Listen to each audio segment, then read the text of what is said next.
for joining us today on REVUP Ride Reviews. We're here today with our special guest, Diver Dave, and he brought down his 2014 Dodge Viper. Dave, you want to tell us anything about it?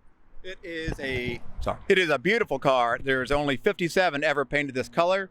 It's a 2014 GTS Striker Green. It's just an amazing car. It originally was a Canadian car.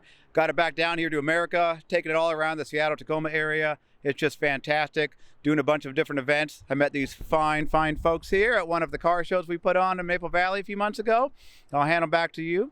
Perfect, thank you. And we'll have Brittany tell you a little bit about the drink we chose today. So what's your favorite REVUP drink? I've only had a few of them, but honestly, the one that matches the car had my heart from immediately, like start, sip, drink, guzzle. I love my car is nicknamed Tinkerbell. The drink is Hulk. I think those are a pretty interesting combination of two girls and a guy together, or one girl and a guy together. And anyway, so I love it. It's a great drink. I've had a bunch of it. It's superb. Thank you so much. You're welcome. So our drink, the Hulk, is green apple REVUP. You could do sugar-free, regular, and OJ. So that's the Hulk. Anything else you want to say? No, that's great. Let's get into the actual car review. Bye, guys.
Hi everybody.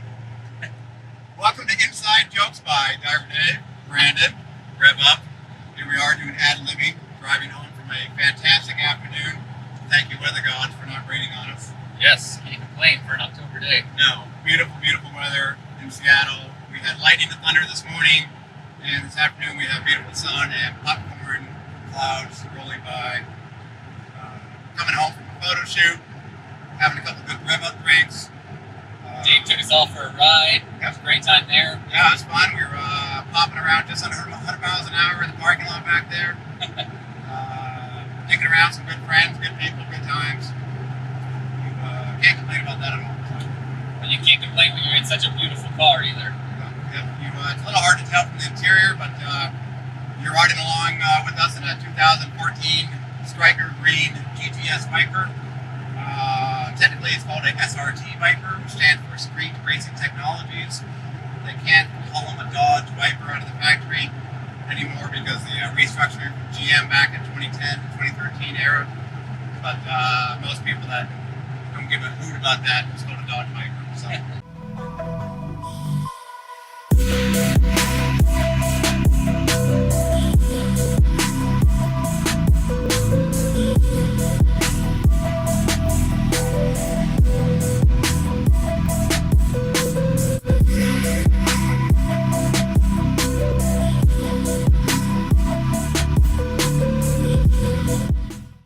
So only 23 of them are in the GTS model, and of those 23, on this particular hood, which costs more money from the factory, there's six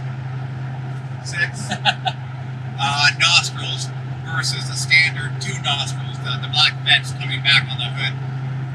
So there's only 10 of them in the world that paid more money to have a 6-nostril hood done, which I think looks beautiful. Just it adds a little bit more depth to the hood. It's already an enormous bulbous hood that just goes out to the end of the earth. But those nostrils just give it an extra kick, in my opinion. Yes, mine too. So most people don't see the Striker colors very often from the Vipers on the Gen 5s. They only painted them on the Gen 5s. And there's the Striker Green, which is what you're in now. There's Striker Red. There is Striker Orange and a few Striker Purples.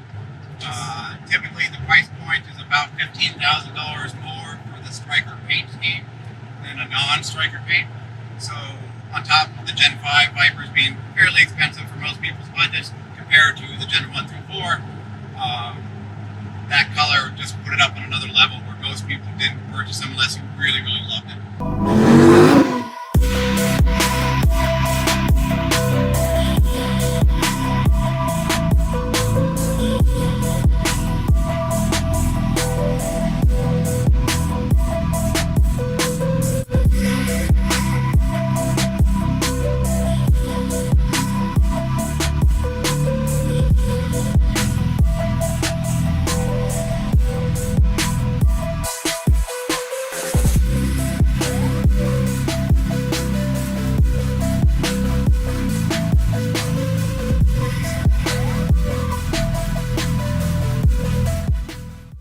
Alright, so kind of an interesting story behind me getting this car.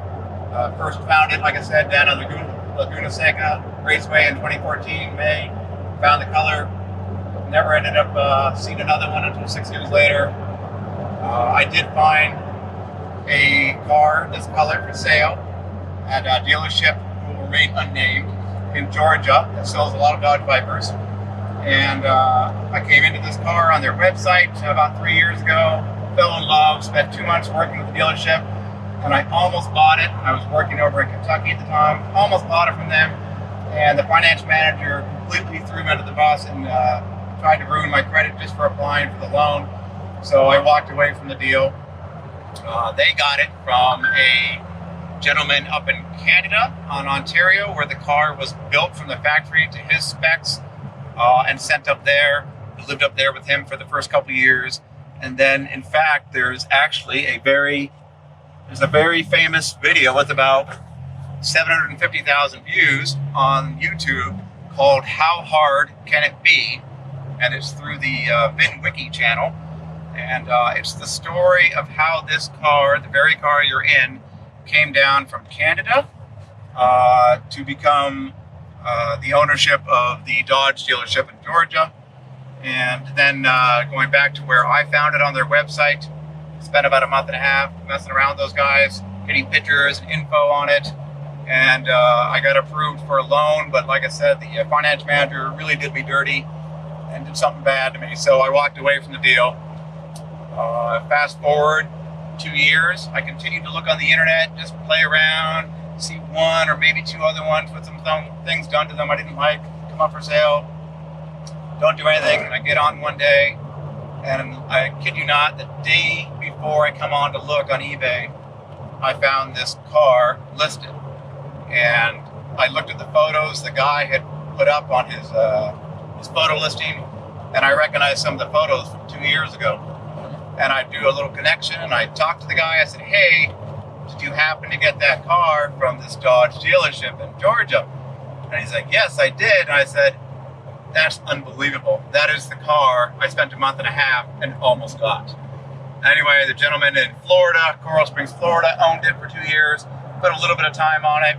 He decided he didn't want to keep making payments on it, and I ended up picking it up from him. So, incredibly, this car that I saw 3 years ago came back to me 2 years later.